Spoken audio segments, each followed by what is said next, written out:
नमस्कार हरि प्रेमियों, आपका हमारे YouTube चैनल में स्वागत है।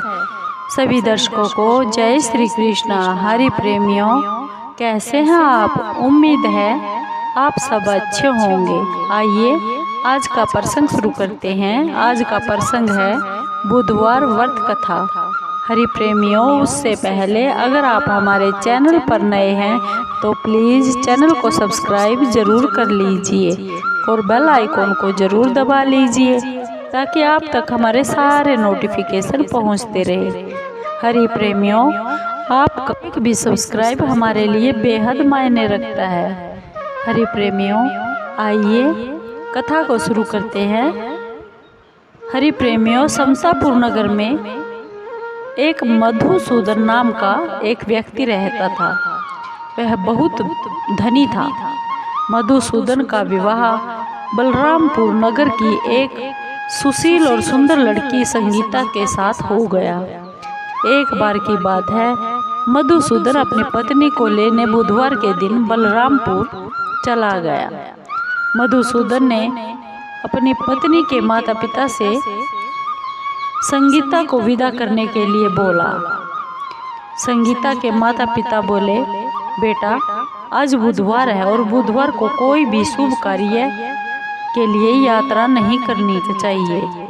लेकिन मधुसूदन बिल्कुल भी नहीं माना और उसने ऐसी शुभ अशुभ बातों को ना मानने की बात बोल दी कि वह कोई भी ऐसी बातें नहीं मानता। दोनों ने बैलगाड़ी से यात्रा आरंभ कर दी। 2 कोस की यात्रा के बाद उसकी गाड़ी का एक पहिया टूट गया। वहाँ से मधुसूदन और उसकी पत्नी संगीता दोनों ही पैदल चल पड़े और रास्ते में संगीता को बहुत प्यास लगी। मधुसूदन उसे एक पेड़ के नीचे बैठाकर पानी लेने चला गया। थोड़ी देर बाद जब मधुसूदन ढूंढकर कहीं से जल लेकर वापस आया तो वह बहुत बुरी तरह से हैरान हो गया, क्योंकि उसकी पत्नी के पास तो उसकी ही बिल्कुल वैसी ही शक्ल सूरत का दूसरा आदमी बैठा हुआ था। संगीता भी मधुसूदन को देखकर बहुत दंग रह गई। वह दोनों में कोई भी अंतर नहीं कर पाई। दोनों एकदम एक ही जैसी शक्ल सूरत के आदमी थे। मधुसूदन ने उस व्यक्ति से पूछा, भाई तुम कौन हो और मेरी पत्नी के पास तुम क्यों बैठे हो? मधुसूदन की यह बात सुनकर वह आदमी बोला, अरे भाई, तुम्हारा दिमाग खराब हो गया है। यह मेरी पत्नी संगीता है और मैं अपनी पत्नी को ससुराल से विदा करा के लाया हूँ। लेकिन तुम कौन हो जो मुझसे ऐसा प्रश्न कर रहे हो? मधुसूदन ने कहा, तुम कोई ठग या चोर जरूर हो। यह तो मेरी पत्नी संगीता है। मैं इसे पेड़ के नीचे बैठाकर इसे प्यास लगी थी, इसके लिए पानी लेने गया था। इस पर उस आदमी ने कहा, अरे भाई तुम झूठ बोल रहे हो। संगीता को प्यास लगने पर जल तो मैं ही लेने गया था। मैं तो जल लाकर अपनी पत्नी को पिला भी दिया। अब तुम चुपचाप यहाँ से चले जाओ, नहीं तो किसी सिपाही को बुलाकर तुम्हें अभी पकड़वा दूंगा। दोनों एक दूसरे से लड़ने लगे, झगड़ने लगे। उन्हें लड़ते देख बहुत से लोग वहां पर इकट्ठे हो गए। नगर के कुछ सिपाही भी वहां पर आ गए। सिपाही उन दोनों आदमियों को पकड़कर राजा के पास ले गए और सारी कहानी राजा को सुना दी, परंतु राजा कोई भी फैसला नहीं कर पाया। संगीता भी उन दोनों में से अपने असली पति को बिल्कुल नहीं पहचान पा रही थी। राजा ने दोनों को जेल में डाल दिया और कहा, राजा के फैसले पर असली मधुसूदन बहुत डर गया। तभी आकाशवाणी हुई, मधुसूदन, तूने संगीता के माता पिता से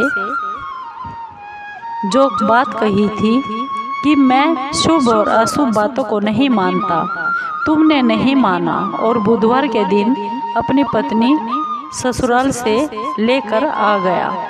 यह सब भगवान बुद्धदेव के प्रकोप से हो रहा है।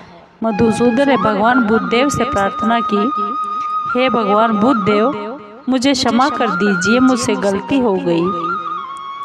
भविष्य में अब मैं कभी बुधवार के दिन कभी भी यात्रा नहीं करूँगा और हमेशा बुधवार को आपका व्रत किया करूँगा। मधुसूदन के प्रार्थना करने से भगवान बुद्धदेव ने उसको क्षमा कर दिया। तभी दूसरा आदमी राजा के सामने से अलोप हो गया, गायब हो गया। राजा और दूसरे लोग इस चमत्कार को देखकर बहुत ही हैरान हो गए। भगवान बुद्धदेव की इस कृपा से राजा मधुसूदन और उसकी पत्नी को सम्मान पूर्वक विदा कर दिया। कुछ दूर चलने पर रास्ते में उन्हें बैलगाड़ी मिल गई और बैलगाड़ी का टूटा हुआ पहिया भी जुड़ा हुआ था। दोनों उस बैलगाड़ी में बैठ गए और समतापुर की ओर चल पड़े। मधुसूदन और उसकी पत्नी संगीता दोनों बुधवार को व्रत करते हुए आनंद पूर्वक अपना जीवन बिताने लगे। इस तरह भगवान बुद्धदेव की कृपा से उनके यहाँ सब तरह की खुशियाँ बरसने लगी। इस तरह है जो भी स्त्री या पुरुष विधि विधान से बुधवार का व्रत करके इस व्रत कथा को सुनता है, भगवान बुद्धदेव उनके जीवन के सभी कष्ट दूर कर देते हैं और सभी मनोकामनाएं पूर्ण कर देते हैं। हरि प्रेमियों, आपको ये बुधवार व्रत कथा कैसी लगी?